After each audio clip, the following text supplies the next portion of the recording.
vamos a comenzar hoy con una introducción, en realidad sería sobre la investigación en el sector público, ¿no?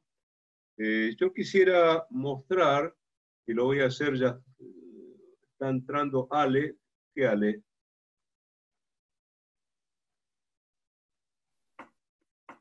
Supongo debe ser una Alejandra. Esto de ser anfitrión, o mi esposa es anfitriona en realidad, porque no soy yo, van a ver un nombre ahí que no se corresponde con el mío, que es ella la que paga esta comunicación, porque, digamos, compró Zoom y por lo tanto no se reduce a los 40 minutos. Gracias, Eva. Está entrando Norberto Vázquez. No podía ponerlo. Me dicen que podía haber puesto Oscar Oslan en entrada, pero no sabía cómo hacerlo. Bueno, sigue entrando gente. A ver, 18 ya somos. Bueno, supongo que estamos... tengo que arrancar y mirar de vez en cuando si hay alguien, ¿ok? Yo quiero referirme en primer lugar a, digamos, hasta qué punto podemos hablar de la investigación en ciencia y tecnología en el sector público como área problema. Porque cuando Juan me ofreció dar una charla sobre este tema, yo me acordé que hubo una época en la cual yo había trabajado sobre instituciones de ciencia y tecnología en la Argentina. Fue una época en que el tema había cobrado una importancia muy grande y había una serie de investigadores que se ocupaban del tema. Me acuerdo, por ejemplo, de Elba Roulet, que trabajó inicialmente en ese tema. Me acuerdo de Alberto Arauz. Me acuerdo de Eduardo Amadeo, el actual legislador, o legislador hace mucho y funcionario público por largos años, ¿verdad? Francisco Sagasti, en fin, investigadores que utilizaron esta área como área de investigación y uno de los estudios iniciales que escribí sobre este tema fue un estudio CEDES, el estudio CEDES número 2, que ustedes lo pueden encontrar en mi página web, si buscan por Política y Organización Estatal de las Actividades Científico-Tecnológicas en la Argentina, y hacía una crítica en ese trabajo sobre cómo se concebía por entonces el sistema de ciencia y tecnología en la Argentina. En realidad, en ese trabajo, yo trataba de observar hasta qué punto podíamos hablar de un sistema científico-tecnológico en la Argentina, como área problema, porque de alguna forma los distintos presupuestos nacionales diría que se empecinaban en observar al conjunto de organismos de ciencia y técnica como que respondían articuladamente a una suerte de política nacional o finalidad, así se la llamaba, finalidad ciencia y técnica, es decir, un sistema interdependiente a través de una serie de, digamos, vinculaciones jerárquicas, funcionales, presupuestarias, ¿no? Que en realidad existía únicamente en el papel, no había tal articulación, ¿no?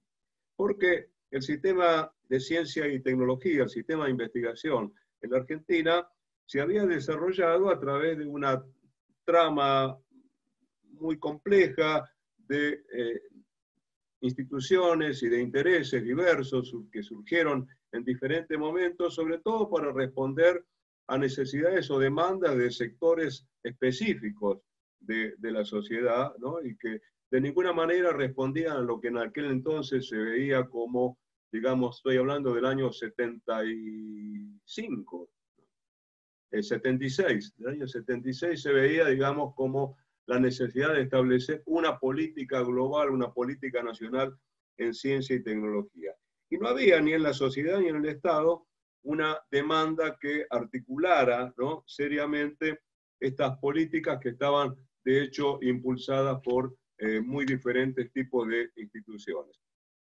Entonces, yo creo que la finalidad ciencia y técnica en el sector público argentino era una simple categoría presupuestaria, ¿no? Y su contrapartida, por así decirlo, era un conjunto agregado de institutos, de organismos, ¿no? Que se eslabonaban muy débilmente, incluso con los sectores productivos o los sectores de actividad a los cuales podían estar respondiendo cada uno de ellos, ¿no? Y como tal, el sistema, que todavía sigue siendo hoy en día, o se lo sigue llamando presupuestariamente como sistema, concentraba básicamente las actividades de planificación, de promoción, de investigación y desarrollo. Eran básicamente las cuatro áreas, ¿no? Planificación, promoción, investigación y desarrollo tecnológico. Ahora, había, digamos, un número medio taxativo de instituciones que formaban parte del sistema o de la finalidad, que eran, por un lado, la CONEA, la Comisión Nacional de Energía Atómica, el Instituto Nacional de Tecnología Industrial, el Instituto Nacional de Tecnología Agropecuaria, la Comisión de Estudios Geoheliofísicos, el Sistema Militar de Investigación y Desarrollo, el CONICET y la Secretaría, entonces Secretaría de Ciencia y Tecnología. Pero existían además un conjunto de otros organismos públicos que estaban excluidos de esa finalidad. Algunos poseían unidades dentro de la organización que desarrollaban actividades que podían ser perfectamente calificadas como de ciencia y tecnología, a pesar de que no eran el objeto principal de su misión, ¿verdad? Por ejemplo, había laboratorios en algunas empresas públicas como Obras Sanitarias de la Nación, el Ferrocarril Belgrano, la Dirección de Vialidad, YPF, que también sigue teniendo, digamos, una actividad importante de investigación, habían sido creadas durante la primera mitad del siglo XX, a pesar que hay todavía algunas instituciones más viejas en la Argentina, junto con algunos institutos militares, ¿no? Y quedaban también excluidos otras instituciones como el LEMIT, que existe en la provincia de Buenos Aires desde la década del 40, si mal no recuerdo, el SENASA, que en aquel entonces, estaba subdividido en dos instituciones. El SENASA terminó reuniendo sanidad animal y sanidad vegetal, pero existía también el IASCAP, y el Instituto de Farmacología y Bromatología, también el Consejo Federal de Inversiones hacía investigaciones, etc. En Argentina, los primeros institutos de investigación y desarrollo se crearon en la segunda mitad del siglo XIX. En 1872 se creó el Servicio Meteorológico Nacional, que es una institución de investigación, y unos años después, ya en el gobierno de Avellaneda, hacia el final del gobierno de Avellaneda, se crea el Servicio de Hidrografía Naval y el Instituto Geográfico Militar, con lo cual se muestra cómo, digamos, esas actividades estuvieron muy ligadas al aparato militar en la Argentina. Ahora, los grandes organismos que concentraron y promovieron la actividad de investigación y desarrollo en la Argentina, en realidad comenzaron a partir de mediados del siglo pasado, es decir, de 1950, y desde el día justamente 1950 es un hito en la medida que se creó ese año la Comisión Nacional de Energía Atómica. Y se fueron creando después una serie de instituciones, sobre todo a partir del Plan Previs, a partir del golpe militar del 55, viene Raúl Previs a la Argentina, escribe un famoso informe donde recomienda, por ejemplo, que se cree un instituto de tecnología en materia agropecuaria y en materia industrial, y efectivamente se crea el INTA en 1956 y el INTI en 1957. Y un año después, en el 58, no me acuerdo si ya con Frondizi o todavía con el gobierno militar, se creó el CONICET. O sea que el CONICET es realmente una institución relativamente reciente, históricamente hablando. En el año 1971 se hizo un censo de ciencia y tecnología en la Argentina, existían en aquel entonces 961 institutos estatales o semipúblicos que dependían de 250 organismos estatales y de bien público. Es decir, había, digamos, ya como, no como finalidad presupuestaria, sino como esfuerzo de investigación en la Argentina, había ya 2.612 unidades científicas y 31.000 investigadores, o por lo menos personas que calificaban como tales trabajando para esas instituciones. Como hecho anecdótico, el CONICET era todavía muy pequeño, frente a, no sé, hay como 20.000 personas en el CONICET hoy en día, había 699 investigadores, ¿no? Ese es el número exacto en el censo, de los cuales en el área de sociología, economía y ciencia jurídica, donde perteneceríamos cualquiera de nosotros si estuviéramos en la carrera, bueno, yo estoy en la carrera, pero en aquel entonces ingresé a esa área, había solamente 19 personas trabajando en esa área y ningún investigador en las dos categorías superiores. Cuando yo ingresé al CONICET 3 años más tarde, yo ingresé al CONICET en el año 74, esas dos categorías superiores estaban vacías y yo ingresé por la más baja de todas, como investigador asistente en aquel entonces, ¿no? A pesar de que la Junta Calificadora me había puesto en una categoría 2 andariveles más arriba, pero bueno. Y en la actualidad, yo diría que aunque se sigue reconociendo que no existe un sistema científico y tecnológico en la Argentina, el presupuesto lo sigue reuniendo bajo el Consejo Interinstitucional de Ciencia y Tecnología, bajo el rubro de finalidades de servicios sociales, función ciencia y técnica. Esto es lo que encontré en la web. Me está diciendo algo, mi celular me está hablando. Desde el año 2004, a ver si alguien quiere entrar. Espera, alguien quiere entrar. Sí. Graciela Jiménez está entrando. Es interesante comparar el movimiento que ha habido entre el 2004 y el 2015, porque el número de investigadores se incrementó realmente en forma notable. En el 2004, la cantidad de investigadores y becarios era de 46.167 personas. En el año 2017, el número ascendió a 109.460 investigadores y becarios. Y si contamos únicamente investigadores, casi el 80% se desempeña actualmente en universidades nacionales, que son hoy en día 55 las universidades nacionales, y los demás están en organismos de ciencia y tecnología diversos, en empresas públicas, en universidades privadas y en institutos propios del CONICET, porque como ustedes saben, el CONICET tiene algunos organismos públicos, propios digo, y otros son investigadores que están asociados a otros centros o institutos o universidades, ¿verdad? Y los tienen a esas otras instituciones como lugar de trabajo. Pero hay algunos centros que son propios del CONICET.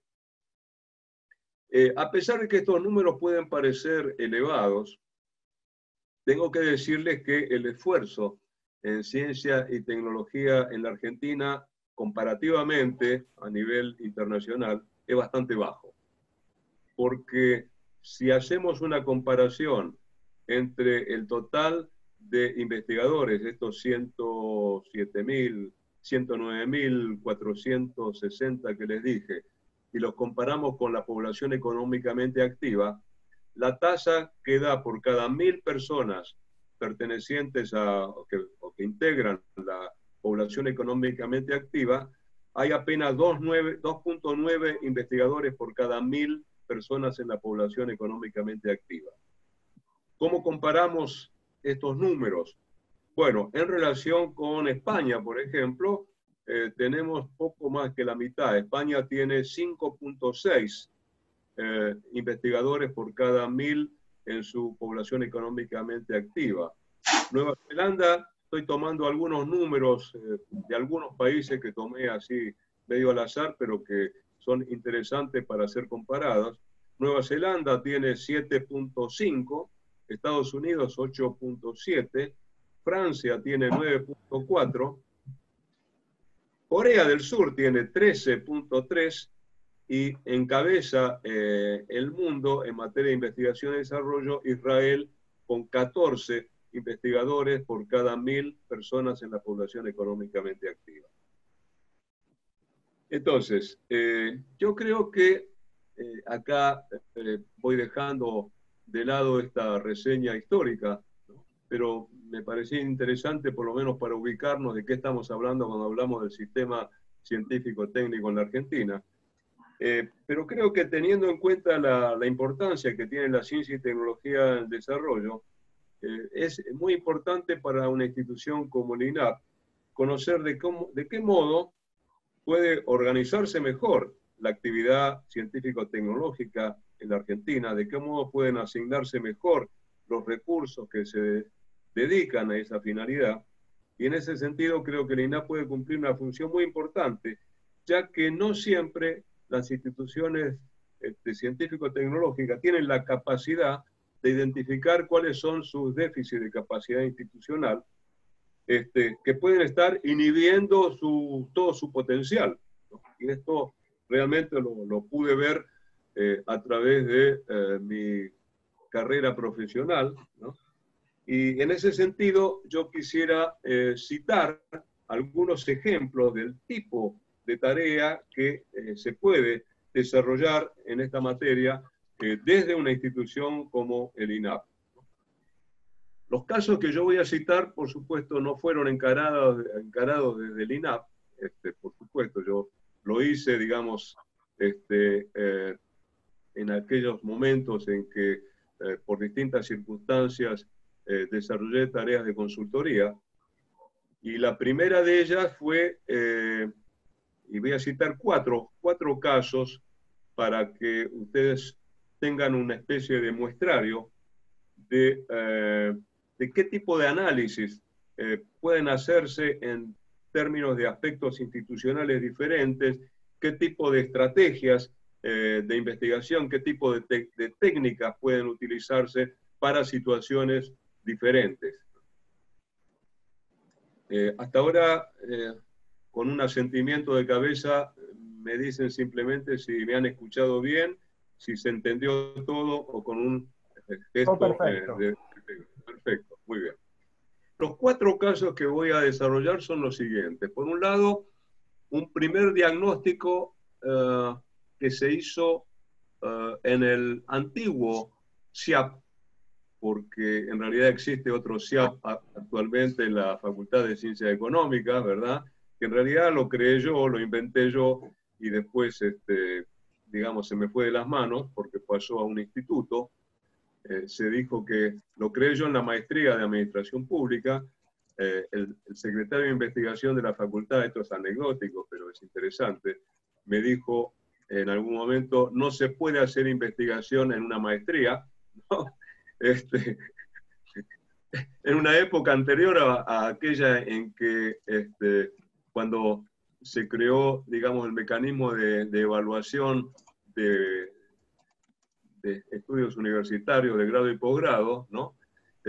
Por supuesto se fijó como uno de los criterios fundamentales el hecho que se haga investigación en los posgrados. Bueno, en aquel entonces tuve que resignar mi centro de investigación en administración pública, que yo le había puesto el mismo nombre de una institución que ya había desaparecido, que fue el primer lugar que trabajé después de mi formación en el exterior, en el Instituto de Itela. El Instituto de Itela, a partir del año 67, que empezó a funcionar este centro, bueno, reunió a mucha de la gente que después se convirtió, yo diría, un poco en el núcleo de aquellos que nos terminamos dedicando a la administración pública. Uno de ellos, por supuesto, fue Jorge Roulet, que fue secretario de la Función Pública y presidente del INAP, ¿no? Perdón, si pueden silenciar ese, sí. Presidente del INAP y secretario de la Función Pública con el gobierno de Raúl Alfonsín. donde yo ahí fui subsecretario de investigación justamente y responsable del área de investigación del INAP. Otro fue Jorge Federico Sábato, fallecido ya, Dante Caputo, Marcelo Cavarossi, Roberto Martínez Nogueira, ¿no? Nombres, digamos, que ustedes conocen y que realmente se dedicaron por muchos años a esta temática. Uno de los primeros trabajos que hicimos en el SIAP fue un estudio del INTA que se llamó Determinación de Objetivos y Asignación de Recursos en el INTA, ¿no? Porque justamente la preocupación de aquel primer estudio fue ver cómo diablos define una institución de ciencia y tecnología sus objetivos, su misión, sus políticas generales, las áreas en las que se va a concentrar, etcétera, etcétera.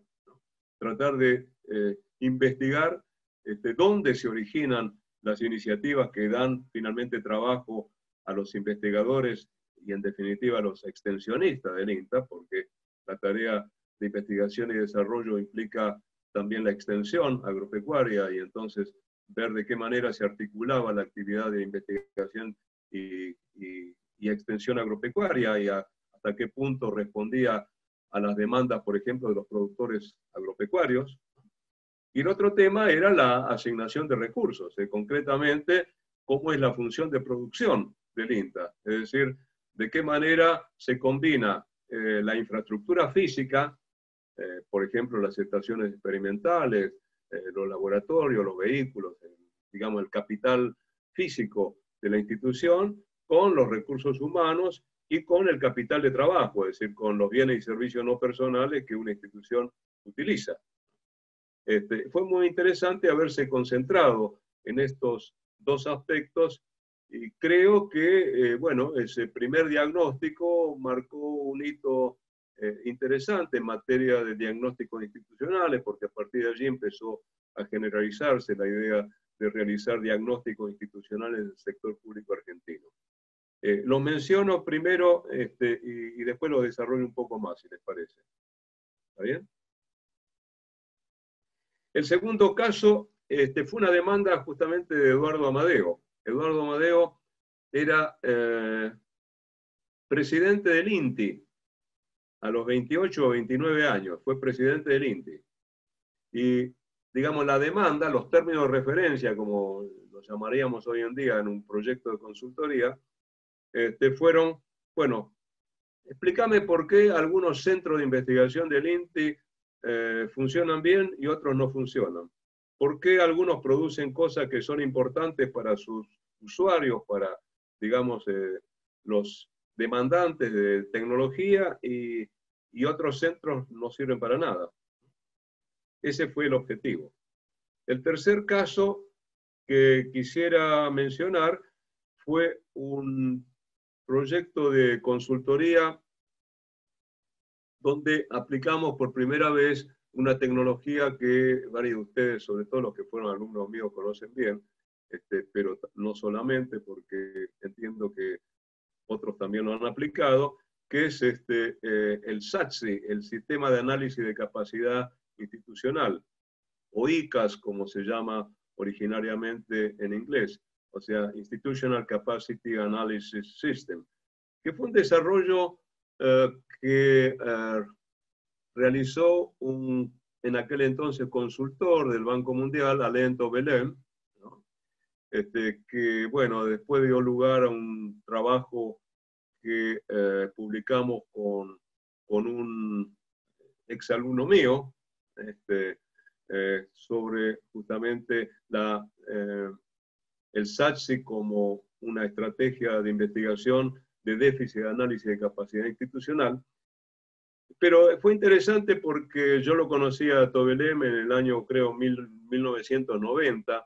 Él vino a hacer una evaluación del PRONSA, que era el Programa de Servicios Agropecuarios, un proyecto Banco Mundial BID de 300 millones de dólares, donde había una serie de componentes, prácticamente abarcaban todos los servicios agropecuarios que existían en la Argentina, desde un censo forestal hasta temas de sanidad animal, a lo que fuere, ¿verdad? Y entonces discutimos su metodología, el SATSI, y entonces él escribió un trabajo, el Banco Mundial me pidió que yo fuera un peer reviewer de su trabajo, o sea, que revisara su trabajo, le hice una serie de comentarios y bueno, y se publicó y el trabajo tuvo una amplia difusión, fue utilizado durante mucho tiempo en los proyectos Banco Mundial y creo que todavía mucha gente lo sigue utilizando. Pero ahí ya se trató de ver, de analizar hasta qué medida proyectos que se estaban discutiendo y que iban a recibir financiamiento podían llegar a tropezar con inconvenientes cuando esos proyectos fueran implementados. Y pensaba también hacer referencia al caso de ANLIS, es decir, la Administración Nacional de Laboratorios e Institutos de Salud, que es una especie de organización holding, podríamos decir, de unos 11 institutos y laboratorios en materia de salud, entre los cuales sobresale el Instituto Malbrán, que es seguramente el más conocido de todos. Bueno, hasta acá me han seguido, y si no les parece mal, yo voy a comentar entonces brevemente, después ustedes, si les parece, me pueden hacer preguntas o comentarios. Pero es interesante que así como este tipo de trabajo puede realizarse desde el sector privado o desde institutos de investigación, como podía ser el CIAP, ¿verdad? O el CEDES en otro momento, o desde la universidad o de consultoras privadas, también puede realizarse desde el INAP, es evidente, ¿no? De hecho, acabo de mirar a ver qué novedades hubo después que tuve, digamos, una breve incursión por el tema de ANLIS en el año 2011, 2012, y ahí me enteré que había habido previamente un diagnóstico hecho 2 o 3 años antes, que hubo otro estudio de la Subsecretaría de Evaluación de la Innovación, y después hubo otro hubo otro del CONICET mismo, se firmó un convenio en el año 2018, ¿verdad? Y mirando los documentos, prácticamente se reitera la misma problemática año tras año. Es interesante, por ejemplo, que... por favor, Juan Sala, si podés cerrar el micrófono. Perdón. Sí, porque hay mucho ruido. Ahí está. No digo, es interesante porque, por ejemplo, nosotros empezamos a sentar las bases de los concursos para los cargos, para una serie de cargos, eran decenas y decenas de cargos de la ANLIS en el año 2011, ¿no? Y recién en el 2018 se sustanciaron los concursos, ¿no? Es decir, que evidentemente los procesos de cambio en el sector público son extremadamente lentos. Bueno, voy a referir primero al INTA. Es muy interesante el caso del INTA porque, digamos, uno podría preguntarse, bueno, el INTA ha sido una institución fundamental en el desarrollo agropecuario argentino. El INTA se crea en una época en que comienza a percibirse que los problemas de estancamiento agropecuario que existían en muchos países, hasta esa época no se habían resuelto ni a través de la creación de organismos reguladores como puede ser una Junta Nacional de Granos o una Junta Nacional de Carnes, ¿no? Que existían en la Argentina desde la década del 30, en los 40 y 50 no resolvieron el problema del estancamiento agropecuario que había en aquella época. Tampoco las experiencias de reforma agraria que hubo en América Latina resolvieron el problema del estancamiento agropecuario.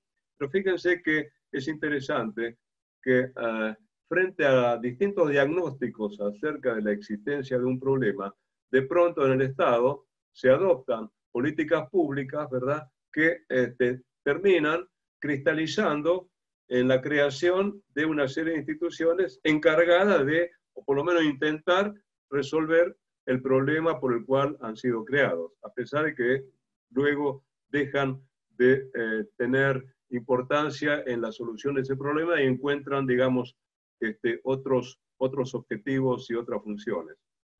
El caso del INTA es interesante porque se produce cuando ya en toda América Latina, a partir de la Revolución Verde en México, ¿no?, empieza a extenderse esta idea de que en todos los gobiernos había que crear institutos tecnológicos de investigación agropecuaria. Y se fueron creando efectivamente, hay una especie de mimetismo, una mímesis que se va repitiendo de país en país y en todos los aparatos estatales empiezan a aparecer este tipo de instituciones. Y empiezan a aparecer normalmente por agregación, ¿no? En la Argentina, a partir de 2 o 3 estaciones experimentales que había, a partir de investigaciones que se hacían en materia de algodón o alguna que había, que pertenecía a alguna provincia, a la provincia de Buenos Aires, se reúnen y empieza a haber un presupuesto importante y empiezan a crecer el número de estaciones experimentales agropecuarias y el número de programas de investigación. Ahora, ¿a qué se debe, digamos, esa demanda? Se debe a que efectivamente los productores demandan un determinado tipo de innovación tecnológica. Efectivamente, en parte puede ser eso. Pero también tengan ustedes en cuenta que los procesos de formación de los investigadores, muchos de ellos llegan, digamos, hasta el grado de PhD, doctorados en el exterior, y ellos vuelven generalmente para hacer sus tesis doctorales con un interés muy específico en determinadas temáticas. Y nosotros terminamos viendo cuánto de ese interés particular existente por parte de, sobre todo, de los investigadores más prestigiosos de la institución, que normalmente además, y no es casual, estaban trabajando en las estaciones experimentales más prestigiosas, ¿no?, porque no van, digamos, a las más marginales. Bueno, estaban haciendo cosas que tal vez no reflejaban necesariamente una prioridad nacional en materia de investigación en tecnología agropecuaria. Por otro lado, uno podía preguntarse, bueno, ¿tiene que concentrarse la investigación en los productos fundamentales que produce la Argentina para la exportación, por ejemplo, o en productos regionales?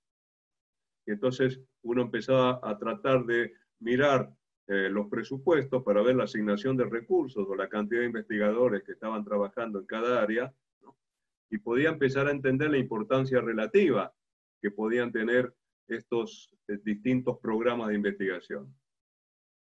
Por otro lado, en las entrevistas y en las visitas, yo recuerdo haber ido en una avioneta hasta una estación experimental en Corrientes, me encuentro con un extensionista que estaba yendo a visitar a un productor de arroz y le pregunté, bueno, empecé a todo el mundo le preguntaba cuando uno va a hacer ese tipo de indagación en el campo, ¿no?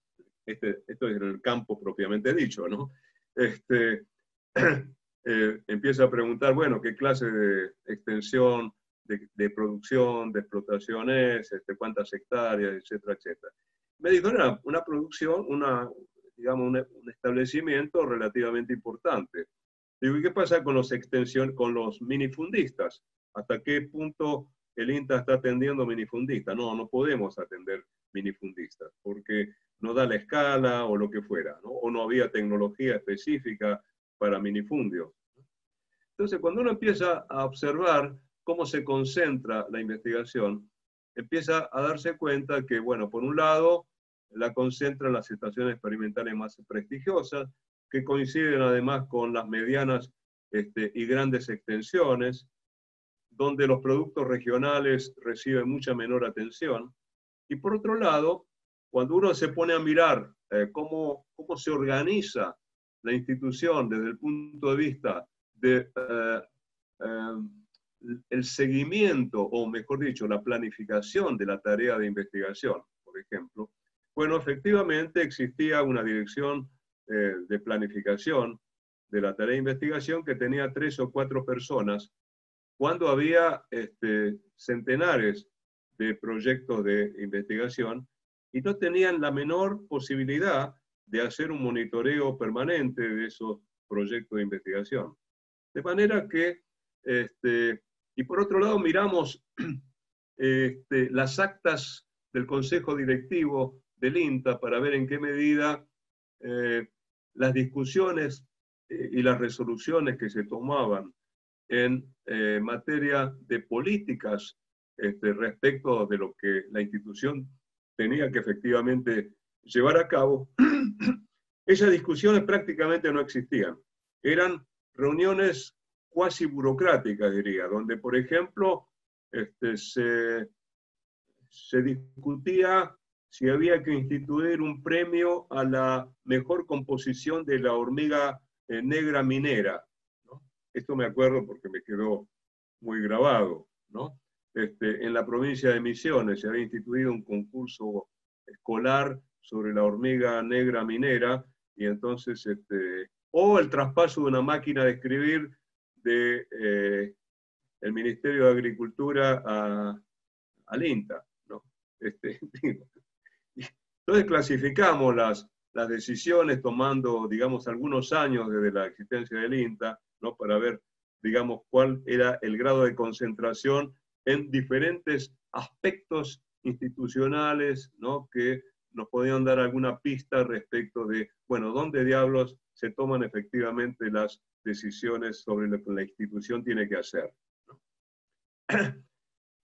Desde el punto de vista de la asignación de recursos, creo que ahí fue la parte más interesante, porque allí, por ejemplo,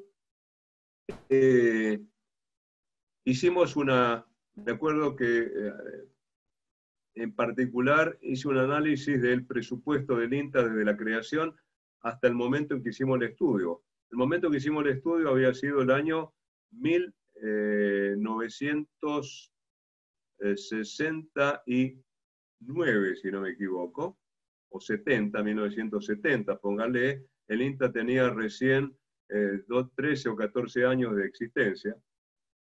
Y pudimos ver, digamos, tomando los 3 grandes rubros presupuestarios, que gasto en personal, bienes y servicios no personales e inversiones, podíamos ver que inversiones era una especie de línea recta. Si bien el presupuesto del INTA había crecido enormemente, porque en aquel entonces el financiamiento del INTA derivaba de un impuesto que se calculaba sobre el total de las exportaciones argentinas.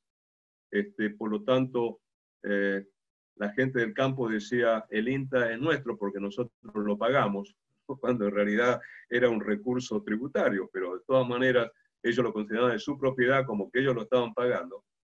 Bueno, en aquel entonces existía una norma presupuestaria que venía básicamente desde la época del gobierno de Frondizi, que establecía que había que dedicar un 20% de todo el presupuesto de prácticamente de todos los organismos de la administración pública a inversiones. Con lo cual, digamos, si el presupuesto iba creciendo, ¿no? El rubro de inversiones constantemente era un 20%. Eso significa que había que invertirlo, ¿no?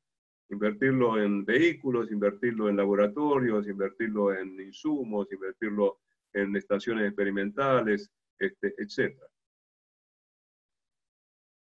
Pero al mismo tiempo, la cantidad de personal del INTA se fue incrementando. Y se fue incrementando en una proporción mayor, digamos, a la tasa de incremento del presupuesto. Con lo cual, se dio la situación de que, vamos a poner números generales, si el presupuesto de personal en el año base era de el 55% de la ejecución presupuestaria, en el año que estábamos observando había crecido al 75%. Eso significa que si el 20% se dedicaba a la inversión, nos quedaba apenas un 5% para dedicar a bienes y servicios no personales. ¿Cómo se reflejaba eso en el funcionamiento de la institución?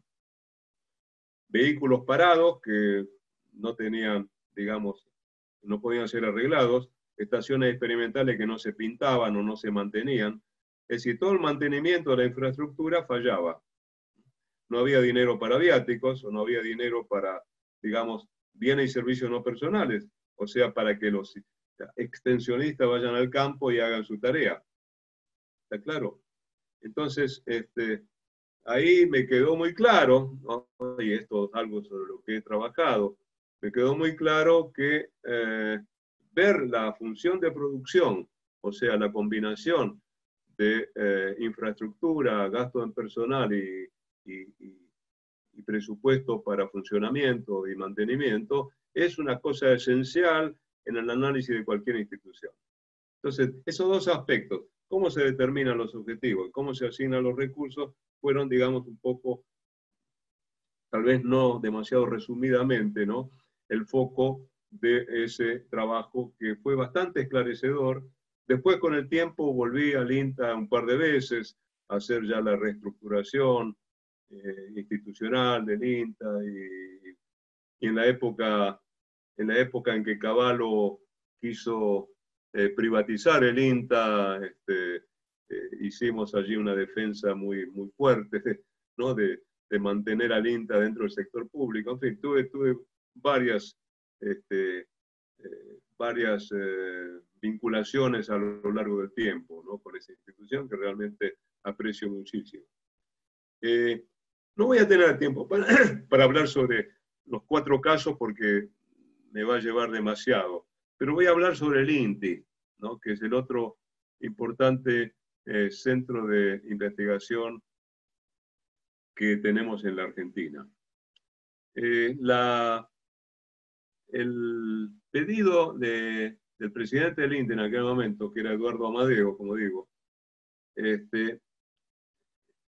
fue interesante porque, bueno, una de las cosas que uno quiere investigar cuando investiga sobre, en general, sobre cualquier institución, sobre cualquier organización, es qué funciona y qué no funciona. El INTI tenía en aquel entonces algo así como, si no me equivoco, 25, pónganle, centros de investigación, y tenía además una serie de institutos que todavía existen. Por ejemplo, el Instituto de Metrología, ¿no?, donde los industriales van a ver, van a pedir que le hagan estudios específicos sobre los productos que tienen que tener determinadas medidas o lo que fuera, o peso o lo que fuera, ¿no? Es decir, el INTI da ese tipo de servicios que cobra, digamos, a la industria y no son servicios de investigación, sino son servicios técnicos. Pero hubiera una serie de centros de investigación que por la Carta Orgánica del INTI se constituían con lo que hoy podríamos llamar emprendimientos público-privados, ¿no?, o partenariados, como también se lo llama, partenariados público-privados. Es decir, o públicos públicos podían ser también. Por ejemplo, había un centro de investigación sobre las algas marinas, ¿no?, que estaba armado con el INTI, con una universidad del sur y no sé quién más, o en materia de pesca, o en materia de... Había hasta un centro de investigación de madera para lápices, por ejemplo, ¿no? Interesante las cosas que se pueden inventar. Pero cuando uno quiere saber qué funciona y qué no funciona, bueno, empieza a preguntar por el pasillo, en Radio Pasillo, ¿no? ¿Qué es lo que funciona y qué es lo que no funciona? A ver, cuéntenme 3 o 4 informantes clave. ¿Qué sí está funcionando aquí?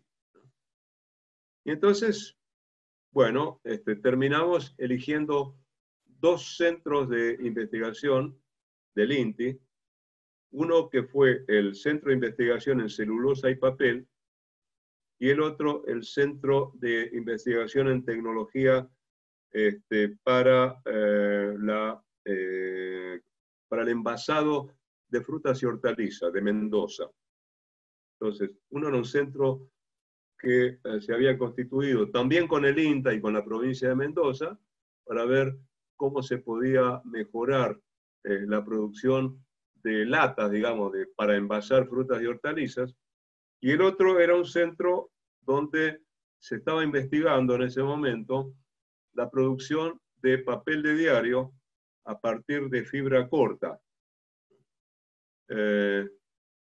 Y entonces empezamos por supuesto, a hacer entrevistas, a ver la información que estaba disponible en cada uno de los centros. Pero el foco, yo diría, de atención fue más bien dirigido a la industria, las respectivas industrias. O sea, ¿qué es lo que determina, en qué medida, digamos, las condiciones contextuales, la demanda que puede provenir de parte de la, llamémoslo así, la clientela institucional, hasta qué punto es determinante del éxito o fracaso de una institución? Por ejemplo, ¿cuál es el grado de interés efectivo que puede mostrar el demandante en que esa tecnología se produzca? ¿Y qué otras condiciones contextuales podrían favorecer o no, digamos, un desarrollo tecnológico en esos casos? Y yo diría que realmente el caso, sobre todo el caso CICELPA, de producción de celulosa y papel, era muy interesante porque en aquel entonces la propia Cámara de Celulosa y Papel había hecho un convenio con el INTI para crear este centro de investigación. Le pagaba el sueldo al director del INTI porque quería que esa tecnología se desarrollara. ¿Por qué? Porque había en ese momento un desabastecimiento mundial de papel para diario. Y el papel para diario incidía en la balanza comercial de la Argentina en un 10%. Es decir, el 10% de la balanza comercial de importación de la Argentina estaba constituida por papel de diario. Entonces era muy importante sustituir ese producto con una producción nacional que básicamente tenía que hacerse a partir de las salicáceas, o sea, el sauce y el álamo del delta del Paraná, para lo cual había que empezar por análisis de laboratorio, seguir luego en planta piloto hasta que pudiera desarrollarse una fábrica.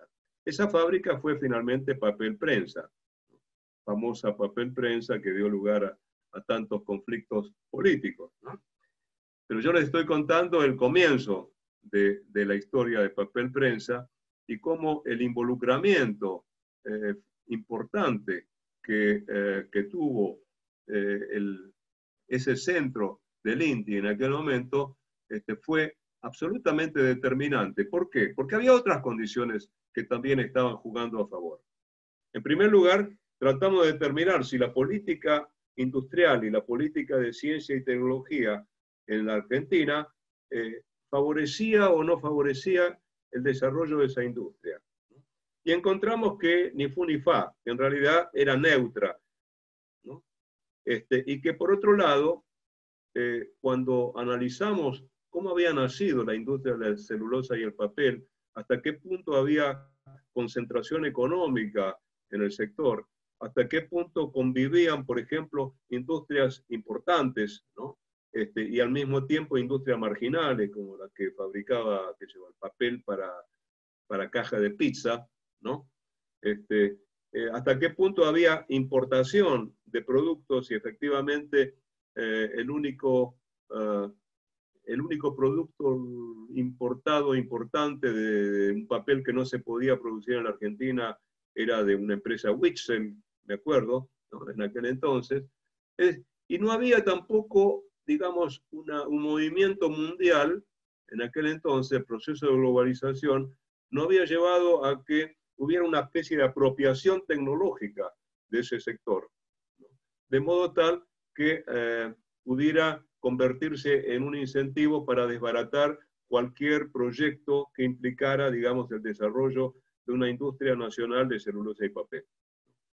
Eran otras, había otra serie de coincidencias, incluso el capítulo final, si ustedes tienen interés, el trabajo también está disponible, se llama El INTI y el desarrollo tecnológico en la industria argentina.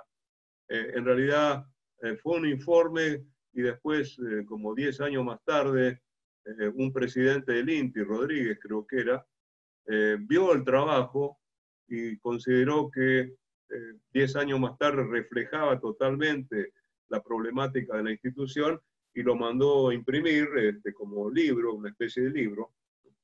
De manera que ustedes van a poder ver en el último capítulo, por ejemplo, cómo las dos industrias, ¿no?, tienen una serie de coincidencias que yo diría dan sustento a una explicación suficiente, me parece, acerca de por qué, bajo ciertas condiciones, algunas instituciones de investigación y desarrollo pueden ser exitosas, ¿no?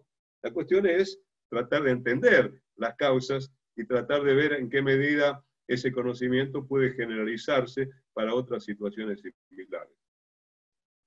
Yo creo que hablé por espacio de casi una hora, ¿no? Así que me parece más que suficiente. En todo caso, dejamos para la próxima dar ejemplos de otros casos, ¿verdad? O referirme ya más específicamente al tipo de investigación que ustedes hacen o quieren hacer desde el INAH. Así Oscar, que, sí. primero, toma agua. Muchas gracias por todo. A mí, y sé que a todos, todo esto nos pareció interesantísimo. Nos queda la idea de cuáles eran los otros dos casos, ¿no? Porque el INTI y el INTA, y nos queda una expectativa y unas ganas de saberlo. Me llama mucho la atención cómo vos tenés la intertemporalidad, ¿no? Porque el último libro, el que editamos desde el CLAD, CEDES, SINAP, va todo para el futuro, ¿no? El estado en la era exponencial, la mayoría de ellos seguramente lo leyó, algunos no, a todos se los recomiendo, está teniendo mucha repercusión en las redes, en los comentarios, etcétera, uno ya lo nota. Pero todo eso era para adelante. Hoy te fuiste para atrás a una historia y casi una arqueología de todo esto. Te agradecemos. Ya hay 4 preguntas, quizás se llama después, pero entonces te diría, voy rápido a las preguntas. ¿Puede ser? Léemela de a una, por favor. Dale. Oscar, en mis actividades en el CIN, Consejo Interuniversitario Nacional, desde hace un par de décadas, vi casos de puja por el financiamiento para investigación entre las universidades nacionales y el CONICET. El plan Caputo en el año 2000, en el 2016 hubo otra puja. ¿Qué opinión tenés sobre esto? Perdón, yo me perdí algunos verbos de lo que vos planteaste. Vuelvo. ¿Puedes repetirme de a poco? Porque, no sé, el sonido de tu... No te lo escucho bien, pero despacio. A ver. Hay una puja para el financiamiento, para investigación. ¿Una subque? ¿Una? Puja entre las universidades nacionales y el CONICET por los recursos para investigación. Puja. Una puja. Ah, puja. Esa es la palabra que no te entendía. Sí, okay. ¿Cuál es tu opinión sobre esta puja por los recursos entre las universidades nacionales y el CONICET? Bueno, yo te diría que en realidad el crecimiento que ha tenido la investigación en las universidades ha sido inmenso. Si yo miro para atrás, yo voy a contar una anécdota, ¿no? Hace varios años atrás, unos cuantos años atrás, serán seguramente 20, pero no sé, yo los cuento de a 20, ¿no? me invitaron a que haga una presentación el Día del Investigador en la Facultad de Ciencias Económicas. En la Facultad de Ciencias Económicas se había instituido, o creo que existía en todas las universidades nacionales, el Día del Investigador. Y ese día se hacían talleres, se hacían reuniones, qué sé yo. Y me acuerdo que el director del Instituto de Administración me dijo, bueno, quisiera que vos hicieras una presentación. Bueno, yo fui esa tarde, a eso de las 6 de la tarde, y de pronto alguien se detuvo en la puerta, ¿no? Entró, vio que había luz, entró y se sentó, ¿no? Y le interesó y se quedó, digamos, ¿no? Ese fue mi público, digamos, ¿no? Fue Francisco Suárez, que era director del Instituto de Administración, una persona que justamente trabajó mucho en el área de ciencia y tecnología en aquellos años, y un señor que nunca supe quién fue. A nadie le interesaba. En otra reunión, donde, no me acuerdo si fue ese mismo año, donde se evaluó qué es lo que se había hecho en materia de investigación, ¿no? Todo el mundo se felicitaba por lo que había ocurrido, y yo recuerdo que me levanté medio indignado, ¿no? Pateé el tablero y dije, realmente si los docentes, investigadores, dedicaran el 15% de su tiempo efectivamente a investigación en la universidad, ¿no? Yo creo que la producción científico-tecnológica de esta facultad sería enorme, ¿no? Y me fui indignado, realmente, ¿no? Lo dije así públicamente. Creo que las cosas han cambiado un poco, han cambiado. Por supuesto, hay ciertas universidades donde están dedicadas específicamente a la investigación, es obvio, ¿no? Estoy hablando de las más vinculadas con las ciencias sociales. Se han creado centros, ha aumentado mucho. Yo no sé, lo de la puja presupuestaria, digamos, todos los organismos anualmente pujan por obtener una porción más grande de su presupuesto, ¿no? Por otro lado, como dije antes, el 80% de los investigadores del CONICET están en universidades nacionales, de manera que no sé qué implicaría esta puja, si implica, digamos, que las universidades nacionales quieren desarrollar más investigación, más allá, digo, de la cantidad de investigadores propios del CONICET, o qué, realmente no desconozco, porque hoy en día tampoco es mi campo de estudio, ¿no? Correcto. Después, acá hay una persona que trabaja con Juan Carlos del Bello, que fue secretario de Ciencia y Técnica y secretario de Políticas Universitarias, y plantea el tema de que en las universidades del interior, en general, les cuesta desarrollar esto, y muchas veces los recursos se canalizan sobre todo hacia las tradicionales de UBA, La Plata, Córdoba. Si tenés alguna idea sobre el tema de la federalización de este desarrollo de la investigación en el Estado Nacional. Bueno, este es un tema, bueno, efectivamente Del Bello sigue siendo el rector de la Universidad de Río Negro, es prácticamente el creador de la Universidad de Río Negro.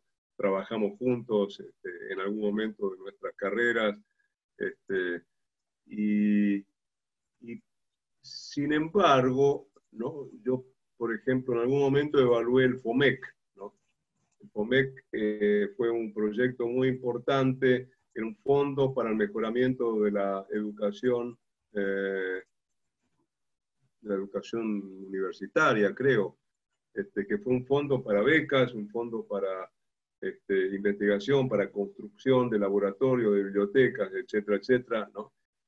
Y por lo que yo recuerdo de ese proyecto, de esa evaluación, también está disponible en internet, el que quiera verlo, digamos, pone FOMEC y mi apellido y van a encontrar el informe, ¿no? Un informe muy detallado, y probablemente verá que la asignación de recursos, por supuesto, era mucho menor el número de universidades nacionales que existían en aquel entonces, no me acuerdo si eran 25 o 30, seguramente no habría mucho más que eso. Pero no me pareció, por lo menos por lo que recuerdo, que hubiera un sesgo demasiado grande desde el punto de vista de la asignación de recursos presupuestarios.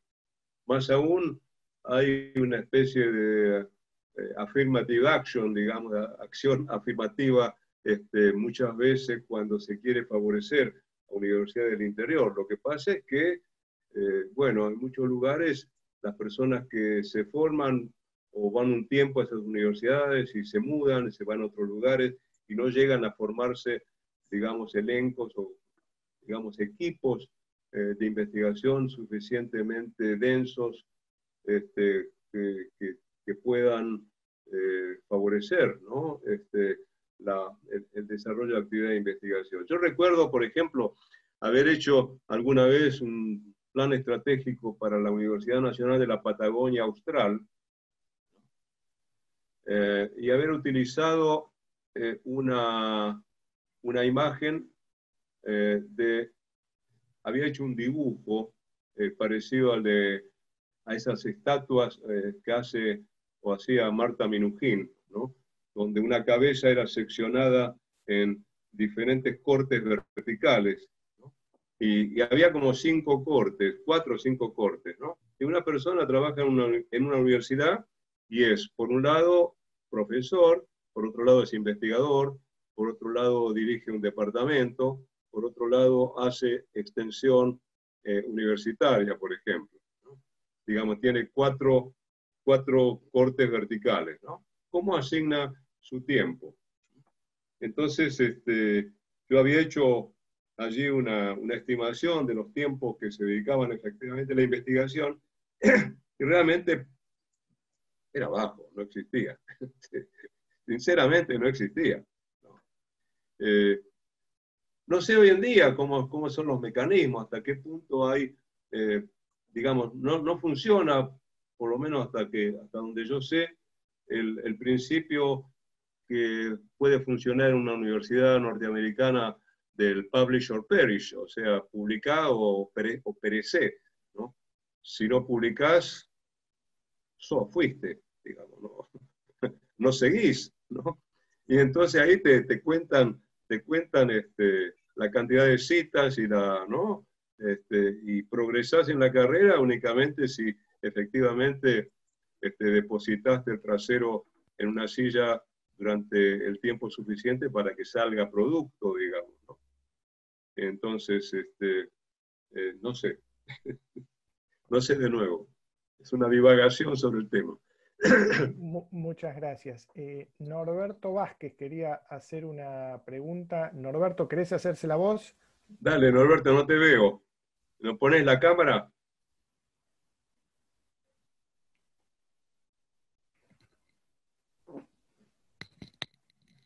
Norberto. Fue al baño, Norberto. Fue al baño. Graciela, si querés hacerle la pregunta que habías escrito. Dale, Graciela. Sí, cómo no. En función de estos 2 casos, Oscar, que nos reseñaste del INTA y del INTI, me gustaría alguna precisión mayor tuya sobre cómo ves esta relación entre los objetivos de política pública, que por una parte tienen que cumplir estos organismos científico-tecnológicos, en el caso de los ejemplos que diste, y las temáticas de la capacitación y la fijación de prioridades respecto de esas investigaciones, de la capacitación, las prioridades en materia de investigación, las temáticas en materia de investigación.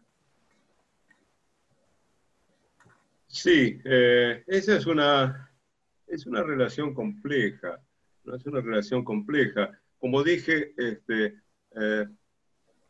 los investigadores, digamos, tienen sus preferencias personales. Los que se van formando, por lo general, eligen ciertas áreas, ¿no? Cuando, qué sé yo, estudié en el exterior, en Estados Unidos, tenía que elegir áreas temáticas. Entonces elegí que sea administración pública, estudios comparados y estudios latinoamericanos, ¿no? Entonces, terminó siendo mis áreas de concentración. No por ahí me crucé algunas fronteras, pero digamos, me moví siempre dentro de ese espacio. Y a veces dentro de ese espacio uno elige ciertas temáticas. Entonces, ¿cuáles son y hasta qué punto, digamos, un investigador tiende a defender en función de sus convicciones, de su formación, de su experiencia, de sus ganas, ¿no? Una determinada temática, y hasta qué punto esa defensa refleja lo que puede interesarle a una institución o a un país, ¿no? Bueno, tiene una serie de mediaciones muy importantes, ¿no? Porque del otro lado también hay gente, digamos, del otro lado hay demandantes que pueden tener pesos relativos muy diferentes, ¿no? El minifundista o el que está en un estudio, en un tema regional, digamos. Yo recuerdo que el INTA cerraba estaciones experimentales o agencias de extensión porque, digamos, no tenía gente o porque no había demanda o porque desconocía, porque había que ir a buscar al productor, o, ¿no? Entonces, y por otro lado, ¿no? Que es el tema más difícil, ¿cómo se define una política general, una política nacional respecto de una temática, ¿no? Cuando tenés que pasar por todos estos niveles de desagregación, ¿no? Porque justamente lo que ocurre es que terminás armando un gran paraguas normativo, un gran paraguas que cobija todo lo que se haga debajo. Entonces, todos los esfuerzos de investigación y desarrollo que se puedan estar realizando es la finalidad ciencia y técnica, y esta es la política nacional. No hay política nacional. Hay demandantes por un lado, hay oferentes por otro lado de ciencia y tecnología. ¿Cómo se articula? Esto lo dijo muy bien Jorjón Saba, no Jorge Albert, no Jorge Federico, sino Jorge Alberto Saba, un gran tecnólogo, ¿no? Que es el que no lo inventó, pero adaptó algo que se conoce como el triángulo de Sábato. Yo recomiendo que lo vean, ¿no? El triángulo de Sábato, entran en internet y van a encontrar el triángulo de Sábato, donde él justamente muestra cómo, digamos, en un triángulo, en el ápice superior está el Estado, en uno de los ángulos están los demandantes, en el otro ángulo están los oferentes de tecnología. Cómo oferentes y demandantes de tecnología responden unos a los otros, cómo el Estado, digamos, fija política respecto de los oferentes y respecto de los demandantes, ¿no? Y por otro lado, en cada uno de los vértices, ¿qué pasa adentro? ¿Qué pasa entre los demandantes? ¿Cómo se organizan los demandantes? ¿Cómo se organizan los oferentes? ¿Y qué conflictos puede haber al interior del propio Estado? Por ejemplo, un conflicto entre el CONICET y las universidades para la asignación de los recursos, ¿no? Entonces, son problemas demasiado gordos como para que yo pueda dar una respuesta sencilla, ¿no? Hay que ver justamente la complejidad de las relaciones que se dan en este triángulo, tanto entre los vértices como al interior de cada vértice. Bueno, nos quedan dos últimas preguntas. Mariana Nazar. Mariana. Sí, yo me quedé, perdón, lo mío es muy acotado a lo que son mis temas y lo que me interesa. Norberto Vázquez. Perdón, se dan cuenta, ¿no? Ella va a pensar únicamente en clave de sus temas, ¿no? No, digo que pido disculpas porque por ahí son cosas que no terminan de interesar a todos, pero a mí me quedó rebotando algo que había dicho, y en relación a lo que señalaba Norberto Vázquez, que preguntaba cuáles son las fuentes, ya sea en el Estado o en la sociedad civil, respecto a la relación entre gestión de políticas públicas y conocimiento en base a las experiencias que usted había mencionó en el caso de la investigación del INTA, que les había llamado la atención que en las actas del INTA no habían quedado registradas las discusiones y las definiciones sobre políticas públicas, sino que eran cuestiones más bien burocráticas. Mencionó incluso el pase de una máquina de escribir.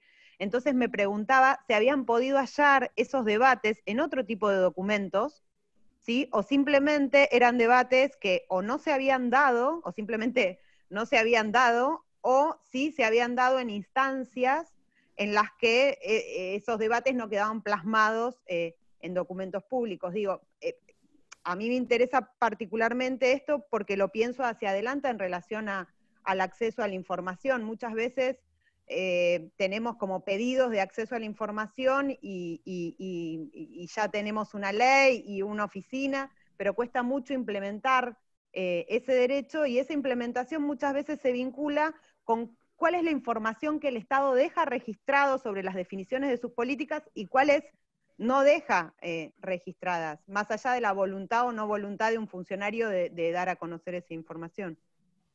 Es un buen punto, Mariana, porque efectivamente, bueno, en el caso del INTA, nosotros no miramos todas las actas, porque eran unos cuantos años. Creo que tomábamos cada 2 o cada 3 años, medio al azar, tomamos, analizamos todas las actas de un año, cada 3, por ejemplo, ¿no? Y clasificamos los temas tratados en la agenda, porque justamente la palabra agenda me parece que es clave. La agenda es lo que define la problemática que debe resolver una institución.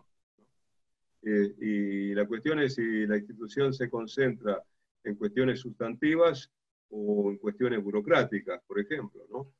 ¿Qué se decide en un órgano como ese, ¿no? Donde supuestamente se toman las grandes decisiones. No me acuerdo en este momento cuál era el grado de detalle con el cual se registraba tanto la naturaleza del problema que debía resolverse como, digamos, la decisión finalmente adoptada. Algún grado de detalle había porque nos permitió entender la naturaleza y clasificar justamente el tipo de decisión adoptada. Pero quiero mencionar justamente un contraejemplo que es muy interesante porque dio lugar a uno de mis libros, ¿no? Que acá es muy poco conocido porque lo publiqué en Chile hace 4 años atrás, ¿no? Un libro que se llama La trama oculta del poder, que, bueno, creo que se consigue, y el subtítulo del libro es Comportamiento político de los terratenientes chilenos durante la reforma agraria en Chile, ¿no? Entre 1958 y 1973. Y la fuente de información fundamental de ese libro fueron las actas de sesiones del Consejo Directivo de la Sociedad Nacional de Agricultura, que es el equivalente de la Sociedad Rural Argentina en Chile. Una institución corporativa, la primera que existió en América Latina, se creó en el año 1838, 30 años antes que la Sociedad Rural Argentina. Y como yo sabía que ahí suponía que registraban con bastante minuciosidad las decisiones que tomaban y las discusiones además que se tenían alrededor de los temas que eran objeto de discusión. Entonces, bueno, fue una de esas casualidades históricas, ¿no?, que ocurren una vez en la vida, que pedí una entrevista con el presidente de la sociedad rural de allá y me la concedió y le dije que yo estaba haciendo mi tesis doctoral. En realidad hice una tesis doctoral sobre un tema distinto finalmente y el libro lo publiqué 46 años después. Pero ahí recogí durante 3 meses toda la información de las actas de sesiones del Consejo Directivo de la Rural de allá. Y ustedes no tienen idea el material maravilloso. Solamente pueden tener idea leyendo mi libro, ¿no? Porque ahí se discutían cosas tales como, por ejemplo, bueno, ¿le aumentamos o no le aumentamos los sueldos a los campesinos? Y hay una larga discusión de por qué sí, por qué no, bueno, y por qué no le bajamos el pago que le hacemos en especie y le damos más, un pago un poco más de plata en efectivo, así parece que le aumentamos el sueldo, ¿no? Una cosa totalmente hipócrita, ¿no? Qué cosa que reflejé en mi libro. O, ¿por qué no hablamos con el jefe de Carabineros? Porque nos están tomando los fondos y entonces viene la mesa directiva a dar un informe al Consejo sobre el tipo de reunión que tuvieron con el jefe de Carabineros y todos los aprestos que habían hecho para ir a recuperar los fondos, las estancias no tomadas por los campesinos. O sea, un grado de detalle absolutamente casi inconcebible. Eso no existe en el sector público. En el sector público existía eso en el siglo XIX, porque cuando yo escribí mi libro de la formación del Estado argentino, una de las fuentes fundamentales fueron las memorias del Ministerio de Hacienda. Y en la memoria del Ministerio de Hacienda había un escrupulosísimo detalle, ¿no?, de todo lo que los informes eran increíblemente detallados, ¿no? Uno puede leer el informe de Álvaro de Arenales cuando va a ver cómo se había desarrollado la inmigración irlandesa en la Patagonia, por ejemplo, ¿no? Y bueno, esas son fuentes que van desapareciendo a medida que el lenguaje oficial se fue haciendo más críptico, más burocrático, ¿no? Lamentablemente, porque es muy importante el tema de la información en el sector público, por supuesto, y el derecho a la información, siempre que la información exista. Bueno, muchas gracias. La última y muy cortita. Vos desarrollaste el tema del INTI, del INTA, y dijiste que habías preparado 2 casos que, bueno, no nos dio el tiempo. ¿Cuáles eran los otros 2 casos? Bueno, los otros 2 casos, uno es el del ANLIS, ¿no?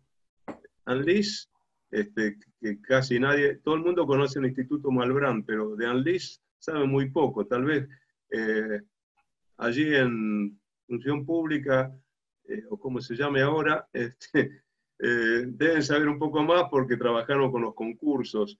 84 concursos hubo hace un par de años atrás, ¿no? Cuando Rubinstein era ministro de Salud, y acabo de verlo en realidad, me enteré, pero en la Administración Nacional de Laboratorios e Institutos de Salud. Un intento de armar una especie de holding. Esta es otra cosa que, digamos, existe en el sector público argentino, ¿no? Que lamentablemente cuando se quiere forzar la agrupación de instituciones y se dice, bueno, hay que reunir y compatibilizar y ver, digamos, las interdependencias que hay entre una serie de instituciones, bueno, ¿por qué no hacemos un holding? Entonces, a partir de ahora, estos 11 institutos de infectología, de bromatología, de lo que sea, ¿no?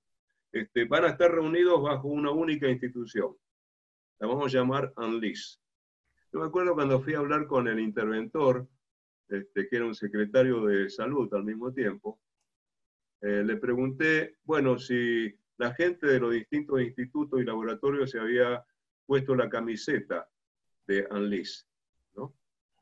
Y entonces me dijo, bueno, en realidad una pechera, ¿no?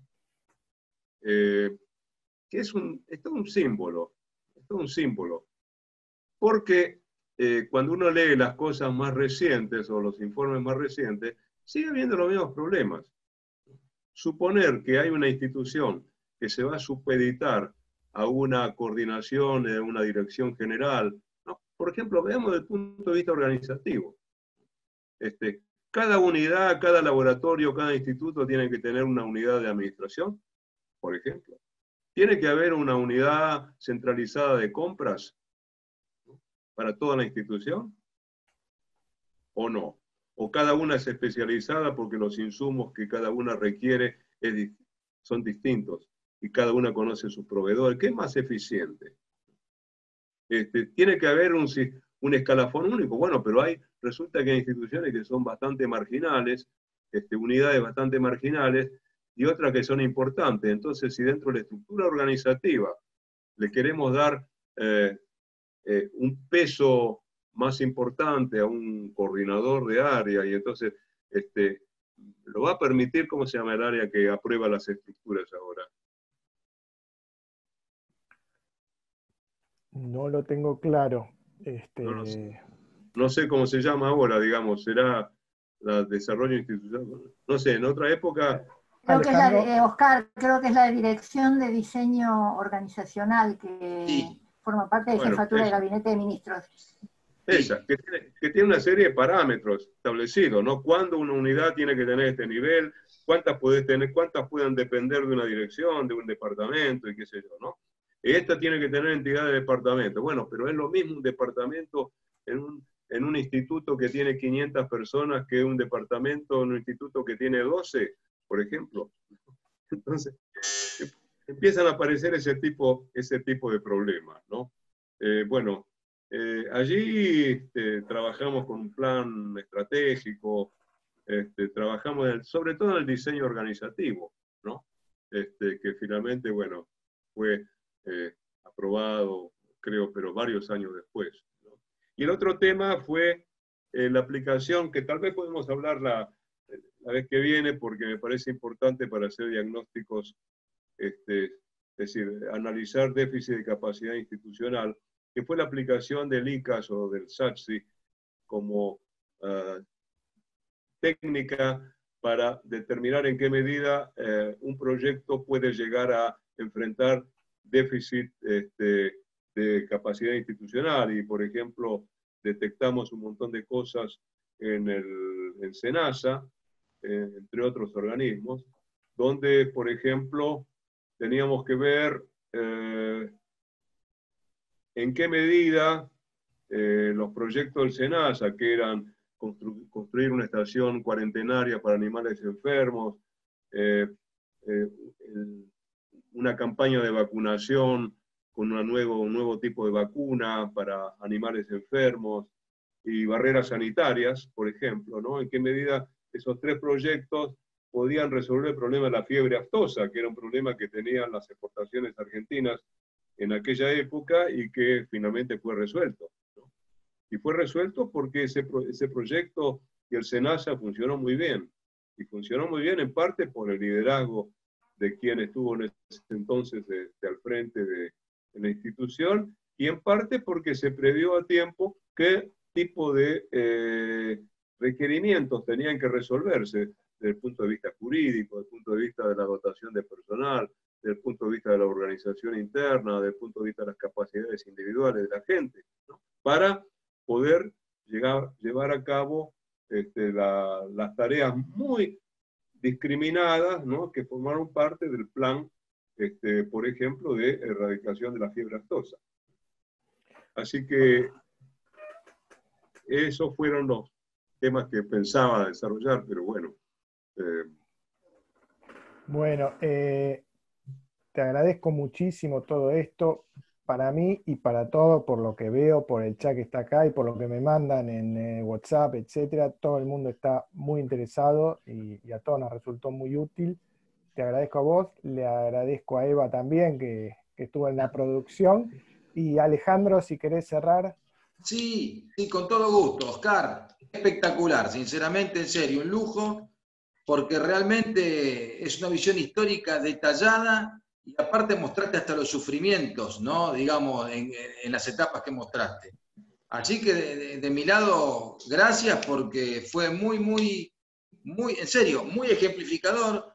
Lo bueno que les quiero decir a ustedes es que esto va a estar grabado. O sea, lo vamos a subir y lo vamos a transformar en un webinar. Oscar, si a vos no te molesta, ¿parece? No, para nada. Escúchame, una cosa que voy a tal vez recomendarles, ¿no? Pues sí. Ya le dije varias cosas para que lean, pero me gustaría que lean un trabajito mío que probablemente alguno haya leído, que se llama Falsos Dilemas, ¿no? Bueno. Falsos Dilemas. ¿Está en tu página? Está en mi página, pero lo pueden encontrar en internet. Está en el libro de Catalina Weinerman y Ruth Sautou, la ¿cómo se llama? No la antesala, sino más bien... Sí, la antesala de la investigación. La trastienda de la investigación. En la trastienda de la investigación, bueno, en la edición más actual, porque antes, en la edición anterior no estaba, en la última, que creo que publicaron, está ese trabajo. Cuando hablaste de los sufrimientos, me acordé justamente porque el trabajo finaliza justamente con la frustración de los jóvenes investigadores, ¿no? Cuando se los pone en la morsa, digamos así, de la metodología de la investigación, ¿no? Vos tenés que tener un marco teórico, tenés que tener hipótesis, tenés que tener, ¿no? Y entonces yo me burlo en cierta forma, justamente con utilizando un libro que en ese momento todavía no estaba publicado, que acabo de mencionar que sí fue publicado finalmente, que es de la reforma agraria en Chile, es decir, ¿cómo era? Dije, ¿cómo se llama ese libro? ¿Falsos dilemas? No, Falsos dilemas es el artículo. La trama oculta del poder se llama el libro. La trama oculta del poder, y justamente las vicisitudes, ¿no? De cómo llevé adelante el proceso de investigación y hasta qué punto hay que descartar el dilema de si uno trabaja en un nivel macro o micro, cuantitativo o cualitativo, o trabaja en el plano teórico o trabaja un caso de estudio, ¿no? Entonces, teoría, caso, macro, micro, cuantitativo, cualitativo son los dilemas que me parece que son falsos. Y por lo tanto, creo que sería una lectura interesante para poder discutirlo. Perfecto, perfecto, Oscar, con todo gusto. Así para la segunda vez tenemos ya más preparación de nuestro lado. Perfecto. Ok. Oscar, mil gracias.